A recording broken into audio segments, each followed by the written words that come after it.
Sir ఇక్కడ తెలంగాణలో BRS పరిస్థితి చూసుకుంటే అందరూ కూడా ఎమ్మెల్యేలు, ఎమ్మెల్సీలు అందరూ కూడా కాంగ్రెస్ పార్టీలోకి షిఫ్ట్ అయిపోతున్నారు సార్. అయితే ఇప్పటికే చాలా మంది షిఫ్ట్ అయ్యారు. ఇంకో 20 మంది ఎమ్మెల్యేలు కూడా షిఫ్ట్ అయ్యడానికి అవకాశం ఉంది అని అంటున్నారు. అసలు ఏంటి బీఆర్ఎస్ పరిస్థితి? ఖాళీ అయిపోతుందా? దాని ఉనికన్నా ఉంటుందా లేదా? మరి కేసీఆర్ గారు దీన్ని ఎలా ఫేస్ చేస్తారు సార్?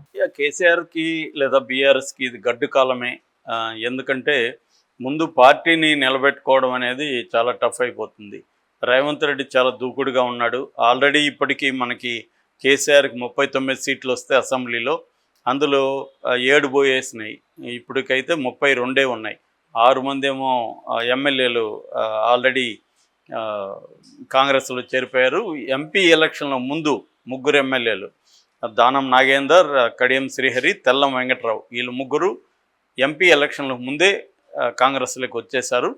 ఎంపీ ఎలక్షన్ల తర్వాత రీసెంట్గా వచ్చిన వాళ్ళలో పోచారం శ్రీనివాసరెడ్డి, ఆయన శాసనసభ మాజీ స్పీకర్ అండ్ ఇప్పుడు ప్రజెంట్ ఎమ్మెల్యే, ఆయన వచ్చాడు. అట్లాగే జగిత్యాల ఎమ్మెల్యే సంజయ్ కుమార్ వచ్చాడు. అట్లాగే కాళే యాదయ్య, ఈ 3 కూడా ఈ మధ్య కాంగ్రెస్లో చేరారు. అంటే ఓవరాల్గా 6 మంది ఎమ్మెల్యేలు చేరిపోయారు. కంటోన్మెంట్ ఉప ఎన్నికల్లో కూడా బీఆర్ఎస్ ఓడిపోయింది కాబట్టి 7 మంది ఎమ్మెల్యేలు 39లో పోయారు. ఇప్పుడు ఉన్నది 32. ఈ 32లో కూడా ఇంకా దాదాపు 15 నుంచి 20 మంది దాకా వచ్చేస్తారని చెప్తున్నారు. అంటే రేవంత్ రెడ్డి ప్లాన్ ఏంటంటే దీన్ని మెర్జ్ చేసేయడం, బీఆర్ఎస్ని మెర్జ్ చేసేసే ఒక ప్లాన్లో ఉన్నాడు అసెంబ్లీలో. సో దానివల్ల బీఆర్ఎస్కి ప్రతిపక్ష హోదా కూడా లేకుండా పోతుంది, బలహీన పడిపోతుంది అనేది రేవంత్ రెడ్డి ప్లాన్. గతంలో ఇదే పద్ధతిలో కేసీఆర్ చేశాడు. అందుకని మార్క్స్ కొటేషన్ గుర్తొస్తుంది, history repeats itself some times as farce some times as tragedy అని. విషాదంగాను ఫార్స్గాను చరిత్ర పునరావృతం అవుతుందని. అదే జరుగుతుంది ఇప్పుడు ఇక్కడ. గతంలో కేసీఆర్ ఏం చేశాడో అదే పని రేవంత్ రెడ్డి చేస్తున్నాడు. గతంలో రేవంత్ రెడ్డి కేసీఆర్ని విలువలు లేవు అది అని విమర్శించాడు. ఇప్పుడు రేవంత్ రెడ్డి అదే పని చేస్తున్నాడు. ఇప్పుడు రేవంత్ రెడ్డి లాగా వీళ్ళు కూడా విమర్శిస్తున్నారు, రేవంత్ రెడ్డికి విలువలు లేవు ఏం లేవని. దీన్ని బట్టి ఇద్దరికి విలువలు లేవు అనేది మనలాంటి ప్రజలు గ్రహిస్తారు. సో రాజకీయ నాయకులకి విలువల గురించి మాట్లాడడం అనేది అంతకంటే కామెడీ ఇంకోటి లేదని. బాపు కార్టూన్ ఉంటుంది, కామెడీని సీరియస్గా చదువుతుంటాడు ఒకతను, సామాజిక స్పృహ అనే దాన్ని చదువుతూ గట్టిగా నవ్వుతుంటాడు. అంటే సామాజిక స్పృహ అనేది అంత కామెడీ అయిందని. అలాగే ఇప్పుడు కానీ బాపు కార్టూన్ వేస్తే విలువలు, రాజకీయ నాయకులు విలువలు మాట్లాడుతుంటే గట్టిగా నవ్వుతున్నట్టే వేస్తాడు అనమాట. సో అలాగే వీళ్ళిద్దరు ఇప్పుడు రోల్స్ రివర్సల్ అయినాయి, వీళ్ళ పాత్రలు మారాయి. కానీ విషయం అయితే అదే. సో అలాగా ఇప్పుడు కొత్తగా ఏమైందంటే ఆల్రెడీ మనకి ఇక్కడ మండలి ఎమ్మెల్సీ అంటాం కదా, మండలిలో 40 మంది సభ్యులు ఉన్నారు. అందులో 27 మంది బీఆర్ఎస్కు ఉన్నారు, 27 మంది బీఆర్ఎస్, 6 మంది కాంగ్రెస్కు ఉన్నారు. ఇప్పుడు ఏమైంది, 6 మంది ఎమ్మెల్సీలు నిన్న కాంగ్రెస్లో చేరిపోయారు. అంటే వీళ్ళు ఇప్పటి వరకు ఆషాఢ అమావాస్య ముందు రోజు జాయిన్ అయ్యారు, బడ్జెట్ సెషన్స్ ముందుగా జాయిన్ అయ్యారు. యాక్చువల్గా వీళ్ళు ఎప్పుడూ జాయిన్ అవ్వాలి, ముహూర్తం కోసం వెయిటింగు. ఢిల్లీ ప్రయాణం ముగించుకొని వచ్చిన వెంటనే ఈ 6 మంది జాయిన్ అయ్యారు. 6 మంది ఎమ్మెల్సీలు ఎవరంటే దండె విఠల్, భానుప్రసాద్, ఎగ్గ మల్లేశం, బుగ్గారపు దయానంద్, ప్రభాకర్ రావు, బసవరాజ్ సారయ్య, ఈ 6 మంది ఎమ్మెల్సీలు చేరారు. దీనివల్ల ఇప్పుడు కాంగ్రెస్కి మండలిలో 12 మంది అయ్యారు, అటు బీఆర్ఎస్కి 21కి పడిపోయింది. సో ఇంకా కొంతమంది ఎమ్మెల్సీలు ఇటు కాంగ్రెస్ వైపు వస్తారని చెప్తున్నారు, ఎమ్మెల్యేలు కూడా వచ్చే అవకాశం ఉంది. ఓవరాల్గా తీసుకుంటే బీఆర్ఎస్ ఖాళీ అయ్యే పరిస్థితి కనబడుతుంది. ఆల్రెడీ కేకే వాళ్ళ అమ్మాయి విజయలక్ష్మి గతంలోనే జాయిన్ అయింది, కేకే కూడా నేను జాయిన్ అయ్యాడు. రాజ్యసభ సభ్యత్వాన్ని కూడా ఆయన రిజైన్ చేశాడు. ఎందుకంటే నేను ఇది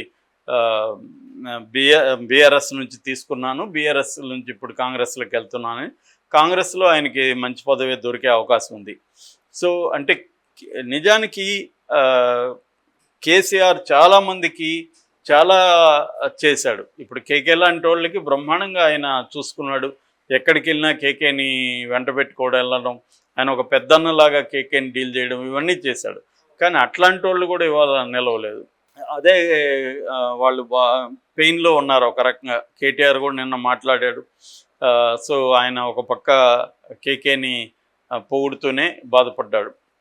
అంటే క్లియర్గా ఒకప్పుడు వీళ్ళు ఉపయోగించిన మెథడ్స్ ఏవైతే ఉన్నాయో అదే మెథడ్స్ని రేవంత్ రెడ్డి రివర్స్లో వాళ్ళ మీద ఉపయోగిస్తున్నారు. అంటే గతంలో శత్రువు వేసిన ఆయుధాలంతా దాచుకొని ఇదే ఆయుధాలని మళ్ళీ శత్రువు మీద ఉపయోగిస్తున్నట్టుగా రేవంత్ రెడ్డి చేస్తున్నాడు. రేవంత్ రెడ్డి లాజిక్ మీరు గతంలో విమర్శించారు కదా, ఇలా ఎందుకు చేస్తున్నారంటే ఆయన లాజిక్ ఆయన చెప్తున్నాడు. ఆయన ఏమంటున్నాడు, మా ప్రభుత్వాన్ని కూలగొట్టడానికి వీళ్ళు డే 1 నుంచి ప్లాన్ చేస్తున్నారు, నేను వాళ్ళని లాక్కుపోతే నా ఎమ్మెల్యేలను వాళ్ళు లాక్కునే అవకాశం ఉంది, దానివల్ల నా ప్రభుత్వం కూలిపోయే అవకాశం ఉంది, దాన్ని నేను ఇవ్వదలుచుకోలేదు, అందుకని నేను రివర్స్ స్ట్రాటజీలో వెళ్తున్నాను అనేది ఆయన చెప్తున్నాడు.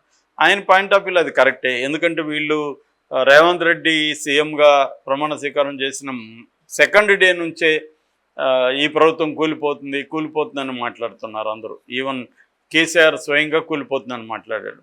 సో అది కరెక్ట్ కాదు కదా. ఎందుకంటే ప్రజలు ఎన్నుకున్న ప్రభుత్వం కూలిపోతుందని మాట్లాడడం, కూల్చేస్తామని మాట్లాడడం అంటే అర్థమేమి?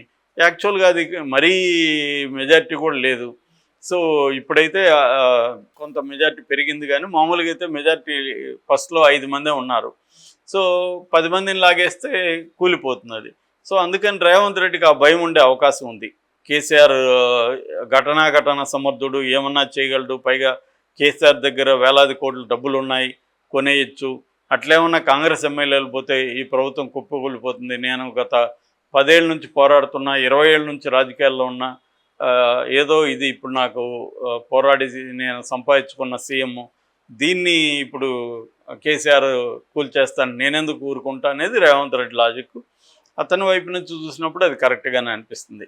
సో అందుకని ఇప్పుడు రేవంత్ రెడ్డి రివర్స్ గేమ్లో వెళ్తున్నాడు. సో తనకి కేంద్ర అధిష్టానం కూడా, సెంట్రల్ కాంగ్రెస్ నాయకత్వం కూడా సపోర్ట్ చేస్తుంది.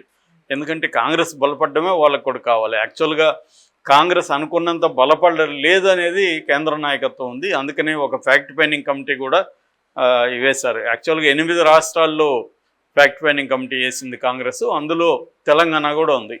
అంటే ఎందుకు ఎంపీ ఎలక్షన్లో మనకి 8 సీట్లే వచ్చాయి, బీజేపీకి 4 నుంచి 8 ఎలా పెరిగాయి అంటే బీఆర్ఎస్ బలాన్ని మనం ఎందుకు లాక్కోలేకపోయాం, బీఆర్ఎస్ బలం అంతా బీజేపీకి ఎందుకు షిఫ్ట్ అయింది అనేది స్టడీ చేస్తారు. ఎందుకంటే రేవంత్ రెడ్డి పిసిసి ప్రెసిడెంట్గాను సీఎంగాను ఉన్నాడు కాబట్టి రేవంత్ రెడ్డి వైపు నుంచి తప్పు జరిగిందా, ఎందుకంటే ఆయన సొంత నియోజకవర్గంలో మల్కాజ్గిరిలో కాంగ్రెస్ ఓడిపోయింది, ఆయన సొంత జిల్లాలో మహబూబ్ నగర్లో ఓడిపోయింది.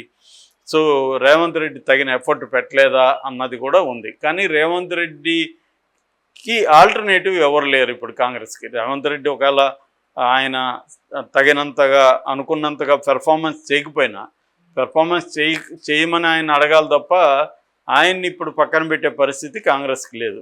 కాబట్టి రేవంత్ రెడ్డికి అయితే ఇప్పుడు డోకా లేదు. కానీ రేవంత్ రెడ్డికి కూడా ఒక ప్రెజర్ అయితే ఉంటుంది. ఎందుకంటే ఎమ్మెల్యే ఎలక్షన్లతో పోలిస్తే ఎంపీ ఎలక్షన్లో బలహీనపడింది కాంగ్రెస్.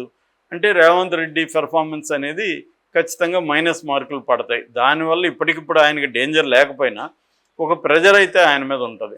అందుకని ఇప్పుడు రేవంత్ రెడ్డి ఏంటంటే నెక్స్ట్ స్థానిక ఎన్నికల్లో నిరూపించుకోవాల్సి ఉంటుంది. సో స్థానిక ఎన్నికల్లో నిరూపించుకోవాలంటే బీఆర్ఎస్ బలాన్ని తను లాక్కోవాలి, బీజేపీకి వెళ్లకుండా చూసుకోవాలి. అది ప్రధానంగా రేవంత్ రెడ్డి ముందున్న స్ట్రాటజీ. అందుకని బీఆర్ఎస్ని వీలైనంతగా బలహీనం చేసి, అసెంబ్లీలో బీఆర్ఎస్ లేకుండా చేసి, బీఆర్ఎస్ బలగాలన్నింటినీ తన వైపు తిప్పుకోగలిగితే బీజేపీని సమర్థవంతంగా ఎదుర్కోవచ్చు. అది రేవంత్ రెడ్డికి ఉన్న ప్లాన్. అయితే దీనికి కేసీఆర్ దగ్గర ఉన్న కౌంటర్ స్ట్రాటజీ ఏంటి అని చూసినప్పుడు ఇప్పటికిప్పుడు మనకేం కౌంటర్ స్ట్రాటజీ కనిపించట్లేదు.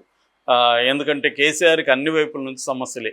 ఒక పక్క కూతురు ఇప్పుడు 100 రోజుల పైన దాటిపోయింది, 110 రోజులు అయింది, జైల్లో ఉంది. ఆమెకి ఇప్పుడిప్పుడు బెయిల్ వచ్చే అవకాశం లేదు. హైకోర్టు కూడా బెయిల్ రిజెక్ట్ చేసింది. ఇంకా సుప్రీంకోర్టుకి వెళ్ళాలి.